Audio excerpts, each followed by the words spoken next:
On today's episode of I Do Film, we have Courtney Arlett. Courtney Arlett is an actress, producer, writer, director, and published author with over 20 years in the game.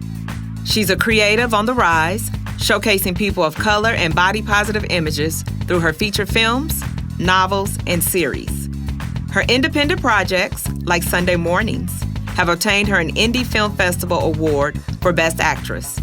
From gospel plays, short films, and her upcoming project Friend Zone, there's a lot more coming our way from this rising star. I Do Film family, let's welcome Courtney Arlett. Hi, Courtney. Thank you for coming and joining me on I Do Film with Cordelia Hunter. It is a pleasure to have you today. I am so excited to be here. Thank you for inviting me. Yes, me too. I mean, I'm looking at all your accolades. Listen, you do it all, girl. You're a director, you're a producer, you're a showrunner, and you're an author. I mean, that is amazing, and that's what is needed right now in this society. So just tell me, how did you get into this? Ooh, you want the long version or the short version? Well, give me the version that would drop some gems for the listeners. How did you decide that filming was your way of life, of passion? Well, I did know it was filming at first. I always knew storytelling was what I wanted to do since I was a kid. Okay. I was the one that was walking around the house pretending to be a Klingon. You know what I mean? Like watching Star Wars and Star Trek. And I knew that I wanted to be able to tell stories that made people feel like happy, sad. So I've always been an entertainer as a kid. Went to high school, started to do plays, started to get bit by the bug, continued all the way through school. And then I started to do more plays, like actual professional plays. And I did that for maybe 10 years. So I just want to go back a little bit because you said when you were in school, you got bit by the bug. Right. What bug bit you? In what capacity were you playing in that role? Theater bit me. Yes. It was the theater bug. There's something about being on stage in front of an audience to tell a story. Yes. And it starts that desire to submerge yourself in the characters, right? Because you really, like, the difference between film and theater is there is a one take when you're talking about theater. Correct. Right? So if the show is 3 hours, then for 3 hours, you have to be on point. So you've had to do your homework. You have to figure out who your character is, how you're connecting with the audience. You lose yourself in that character. And I feel like that's what prepared me for film. Yes. And then I started to feel like I was missing something with the art of storytelling. Even though I was working in film. I was doing a lot of church plays. And it got to the point where I started to pre-record scenes. Wow. Because I wasn't going to pretend like this is the alleyway in front of a bedroom. So we would pre-record and allow the actors to go and change in between, and we would play those. And just figuring out that direction mode, it started the bug for film. Wow. And then I got pulled into it by like filling in for somebody. They needed a singer for this particular film. So, you tell me you can blow? I can hum. They needed a singer for this particular role, and I went, and she was like, okay, we're gonna just allow you to improv because we like you. And from there it was word of mouth, and I got casted for my first leading lady in 2016, and it's just been take off from there. And in that leading lady position in 2016, what it was called Sunday Mornings. Sunday Mornings, yes. Absolutely. Tell us a little bit about Sunday Mornings. How did you connect with it, being in this process? I think it pays to be kind, to be considerate. It pays to be consistent. Yes. With people. I had a friend who I had been acting with for years. He started to transition over to film before me. His name is Zarek. And Zarek couldn't reach me because I had dropped my phone and broken it that week. You know, that crash face down with the iPhone. Yeah. It was horrific. And he sent me a message on Facebook, and he was like, I've been trying to reach you. What are you doing? And I'm like, well, what do you mean? He was like, what are you doing today? There's a table read. Come to the table read at 7. Wow. Well, anybody knows Atlanta traffic. Yes. You know, it was like 5:30, and I needed to get to Buckhead. I was like, I never showered so fast in my life. Because it was meant for you to get to that table read, right? I got to the table read. He told me, he said, send your resume, send your headshot over to this production email. But I didn't realize that they hadn't gotten my my email when I got there. So I walk in the door and they're looking at me like, hey, can we help you? And he's like, oh, this is my friend I was telling you about. Wow. So we sat down. I'd never seen the script. I had no idea what the movie was about. I thought they were doing auditions, and I found out later it was the final table read. Wow. And they had already selected who was going to play Sunday. And then when I got there and I read, they were like, we would like to offer you the role. Absolutely, because you were supposed to be Sunday. Absolutely. So I'll tell you this, because you went to that table read just thinking that it was going to be one of the characters or whatever. Now, going forward, you know, how do you prepare? Or how did you prepare for Sunday? Because like you said, you had never read the script. So do you do a little bit of meditation? Do you use some of the same metrics for when you're working on projects? Well, I'm a church girl. Okay. Right? So I'm always going to pray first. Yes. And my prayer is always that God opens doors. Yes. And that he closes the doors that are supposed to be closed. So if I walk into something and it blossoms, it's because I know that he's already blessed it. Yes. So I walk in as my authentic self all the time. I do not have time to remember that I'm supposed to be somebody with you and then somebody with somebody else. Okay. I don't have time to remember that. So if you like me, you like me. If you don't, you don't. Yeah. I'm me. Okay. And I walk into every situation with that. And then I walk in with the posture of not knowing everything. I think a lot of times we get to the place where we feel like because we've been in the game for a while, no one can tell us anything. I never want to be the smartest person in the room. And that's what I take with me when I go into an audition, because you have to be coachable. Absolutely. Right? You have to be able to listen. You have to be able to internalize and comprehend what the person is telling you. Because you may prepare the character one way. Right. And the director has a different mindset. So you have to be malleable. You have to be willing to be molded. That is something that I take in with me. Absolutely. Right? Even with when I went into Sunday mornings, I was excited to be in the room. Yes. I just wanted to spend time with the people that were around me. And so I was laughing at the script as I was going through, because this was the first time I was saying anything, you know? So I'm chuckling and asking questions as I go through and just being me. Yeah. So I can just imagine with Sunday mornings, listen, you went at the last minute to do the table reading. You didn't realize it was the last one. You got a chance to do your thing on it. Then they offered you the position.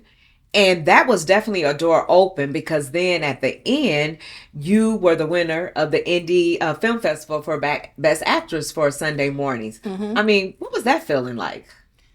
I was like, who? Who did what now? Okay. Y'all chose me. Y'all, this right character.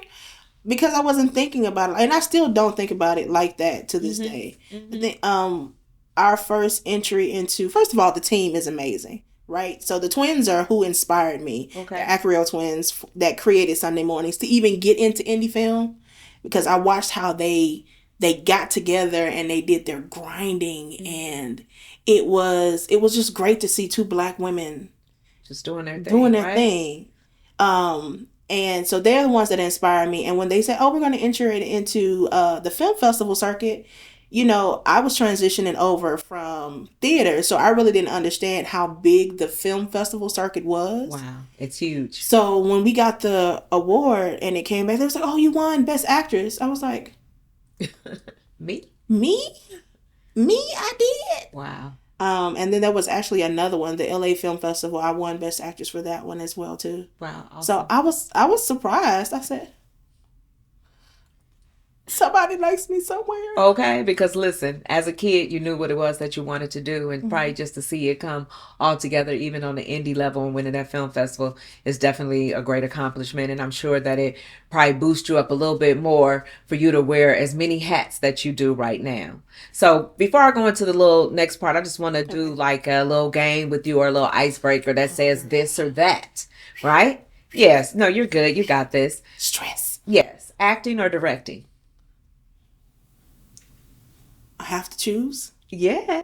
Is this or that? God, I would say directing. Directing. Okay. We're going to come back to that. Musical or dramas? Musicals. Okay. Reading books or watching movies? Reading books. Is that because somebody's an author? Probably. Okay. Sauce on the side or on top? Baby, slather it on top. Absolutely. Chocolate or vanilla? Chocolate. Absolutely. I'm chocolate too. All day long. Men too. Yes, I You know. hear That's that? why. Men too. Yeah. So listen, just let's talk about the author part of your aspect of what's in your title right now. Your debut novel, The Other Woman's Daughter. I mean, the title alone, I'm like, I need to get the book today. I need to read it because probably what I'm thinking the outcome is, and we're not going to spill nothing because the audience is going to have to go get the book, but what inspired you to write the book and how did you get the title? Oh, my parents. Yes. Ironically, both of my parents are outside children. Mm. They are products of affairs. And they've been married for over 40-something years. Wow. And I wanted to just give a nod to them. It's not fully their story. You know, you can't do for real with the family because people get mad, child. Yeah. How your cousin be mad because you done told all the business. Yeah. But I wanted to give a version of the story that would make them proud of the life that they've experienced. Yes. Together. Mm-hmm. And it was really The Other Woman's Daughter, and I was inspired by my parents. Just the love that they gave us, they had to learn on their own. Right. So it's beautiful to me. So have your parents read the book? My mom will not read the book. Okay. She's waiting for the film to come out. I was getting ready to talk about that. Look like it's in pre-production right now. It is. Yes. She won't read the book. My dad, I don't know if he's read the book, but he's like my best salesman. Okay. Because he sells it to everybody. My dad's like, baby, how many more of the copies of the book you got? Can you order some more? Because I'm getting ready to go to Sam's tomorrow, and I want to make sure that I have some. He will sell it to anybody. Right, right. Absolutely great support is what it is. And that's something that we always need and everything. So now I want to jump on over to what I've had the opportunity to look at and catch, your web series, which is Pretty for a Big Girl.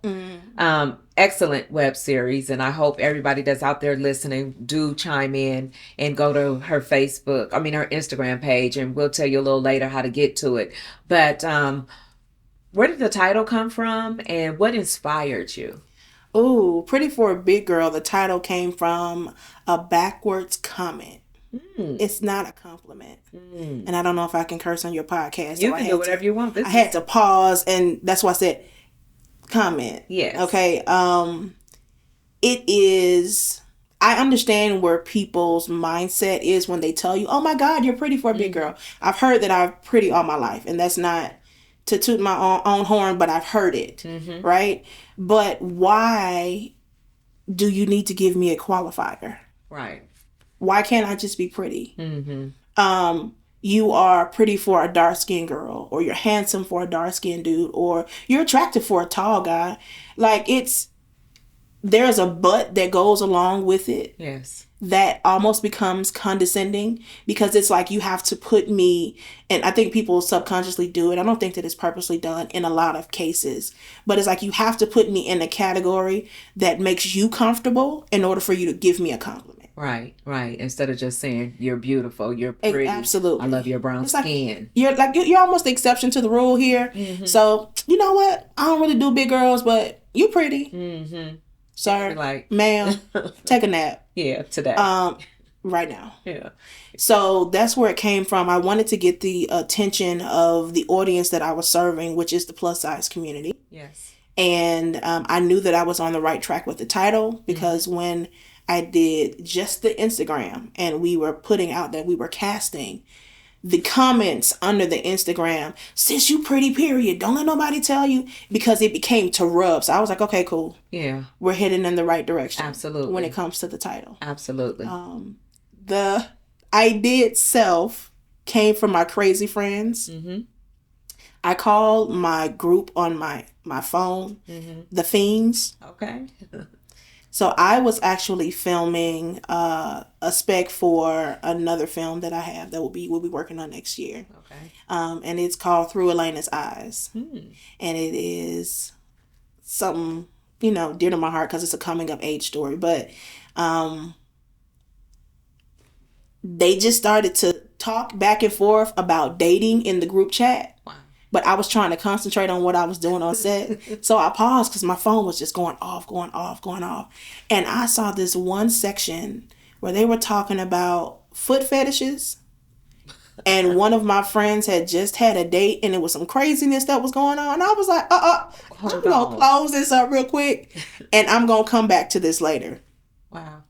And I promise you, by the time I took a break, I had like 300 messages. Wow. I laughed so hard. Because they're crazy. Yeah. And you knew that this was something that... Yes, absolutely. Yeah. So this brings me to this. So, we've seen Lizzo promoting so much body positivity and Rihanna using full figure and her Fenty. Why do you think this is so important at this time right now? Representation is important. Yes. On all levels. If you don't see yourself, you think something's wrong with you. And I think about being a little girl and how I wanted a brown baby doll. But we had to search high and low to find the brown baby doll. Yeah. And then if you did find a brown baby doll, the baby doll did not have your hair. No, not at all. So you begin to kind of like look at the doll like, why doesn't my hair look like this doll? I need my hair to be straighter because my doll's hair is straight. I think that's across the board. Yeah. Right? When you look at television and the majority of people that you see don't look like you begin to think that something is wrong with you. When there is something wrong with that outside world for portraying us to look like who they say we should look like. Absolutely. Yeah. So when you're in the United States alone, 68% of the women in the United States are over a size 12. 68%. But when you look on television, you look in entertainment, it's a smooth 3% that you see that are represented, right?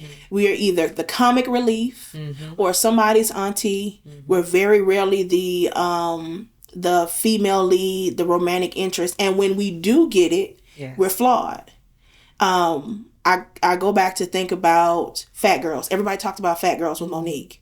I like the movie, but as an adult, now, as a filmmaker, the movie kind of rubs me wrong.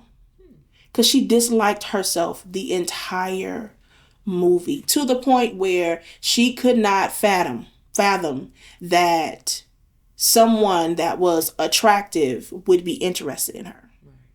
Just right? Because of what society says. Absolutely. Yeah. I love the movie with Queen Latifah. But she had doubts about herself too, to the point where she didn't feel like she deserved to be with someone. He left you to go back to your cousin, and then you took him back. What is that saying about yourself? Right. Absolutely. So these are the images that we get, right, as plus size people. And that's the long response to your question. Yeah. When you see Lizzo, everyone complains right now about Lizzo showing so much skin.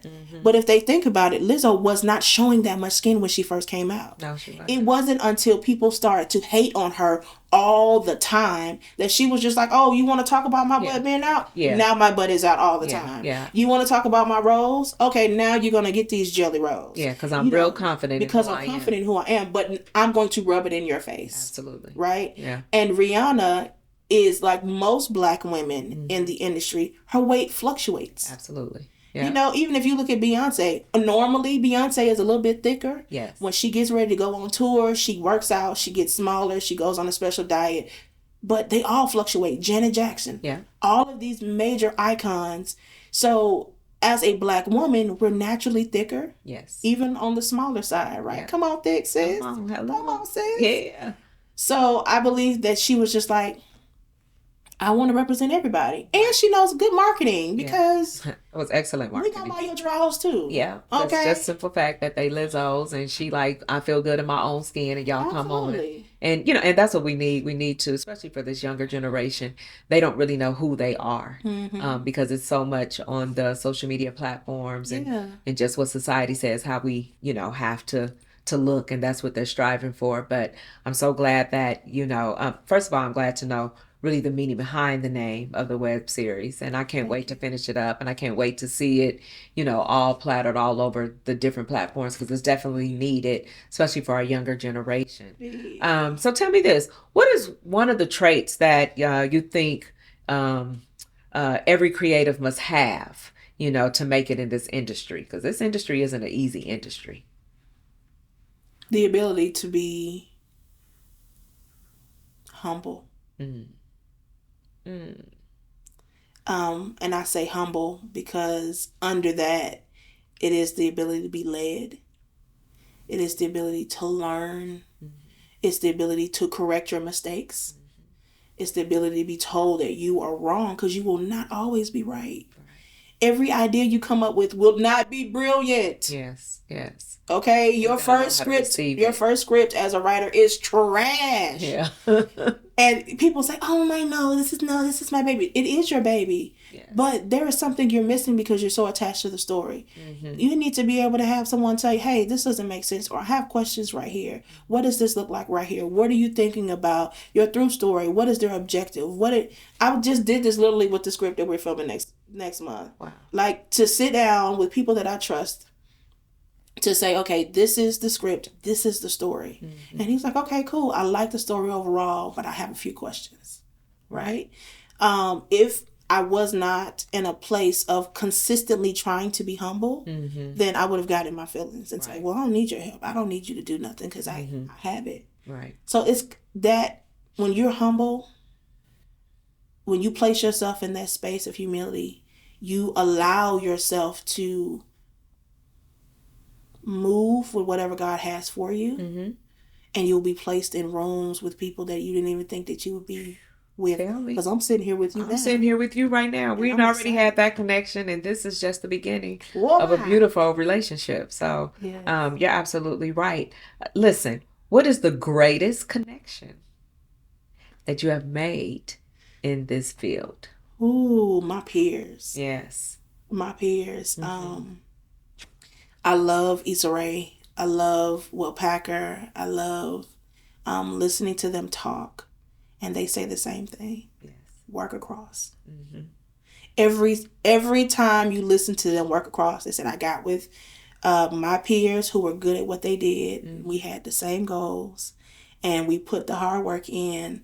And what you see is the evidence of our hard work. Absolutely. Right? So the people who are grinding with me now, I am blessed to meet people who are situated in higher places. But the people who are working with me now, the ones who have been there through the process and have been supportive of the vision and loved on me and brought water to set when I didn't have any extra money because I spent all my money on location. You know, like, those are the people who are my greatest asset. Absolutely. And those are the ones that I'm proudest to know. Yeah. And I feel you on that. Yeah. Even coming together with the I Do Film with Cordelia Hunter, the team, everybody having that same vision is very important. Being humble is definitely important, whether you are, in front of the camera, behind the camera, whatever it is in your everyday life, because you're right, we don't know everything. And so we need to be able to receive great criticism so that we can hone our skills and to move on. Before we close out, though, I wanted to, not sure we touch Friend Zone just yet. I'm excited about my rom-com. Yeah. So Friend Zone is in the spirit of Pretty for a Big Girl, right? It promotes body positivity.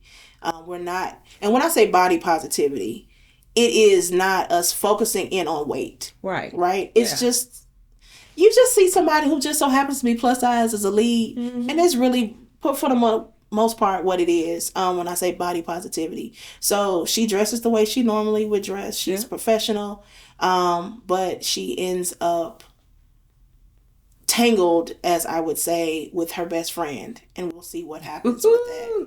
Okay, well, you guys heard that little gem right there, so we can't wait to, see that on the big screen. Yes. Because that's where it's going to end up landing. Listen, you guys, Courtney Arlett, actress, producer, writer, published author, many more accolades to come behind your name. Is there anything else you can see yourself doing in your career, and really what's next? Ooh, mentoring. Yes. That's definitely something that... One of the hugest things. We talked about that earlier. That I would love to do at some point. And next in my career is to just get to the point where I can create what I wear and where the money is. Absolutely. I don't always want to have to strip for my project. Me either. But I will. Not above going to the strip club to get some coins. Okay. To get some stuff together for filming. Absolutely. So, but yeah, to be able to... I have realistic goals, Oscars are nice. Yes. Image Awards are nice. NAACP awards, of course, are nice. But right now, it's securing the funding. So the vision won't suffer for a lack of. Yeah, but you just put it in the atmosphere. Absolutely. So I can't wait to see you up on stage and be like, hey, Cardelia, hi. Over there. Want to thank the Academy. Yeah, absolutely. Absolutely. So tell our audience how they can find you. Okay, hi guys. Love it. If you would like to follow along Pretty for a Big Girl, you can actually visit us at www.prettyforabig.girl. Girl is with the U.com. Yeah. And that is across all social media platforms. Instagram and Facebook is also Pretty for a Big Girl. And if you would like to follow me personally, then you can follow me at Courtney Arlett on Instagram and Facebook. You guys got that? Courtney Arlett on Instagram and Facebook. Courtney, it's been a pleasure to have you sit here with me at the I Do Film with Cardelia Hunter. I am very grateful for your presence. I look forward to seeing you on the big screen and doing big things. And I definitely look forward to your accolades that you'll get with the Emmys and the NAACP Image Awards and everything else that's due to you. So thank you, my friend. Thank you for having me. And I'm excited to be here. And I'm excited for the guests that you're going to bless as for seasons and seasons and seasons. I take that. I claim that. Y'all hear that in Jesus' name, y'all. In Jesus' name. Thank you so much. You're welcome.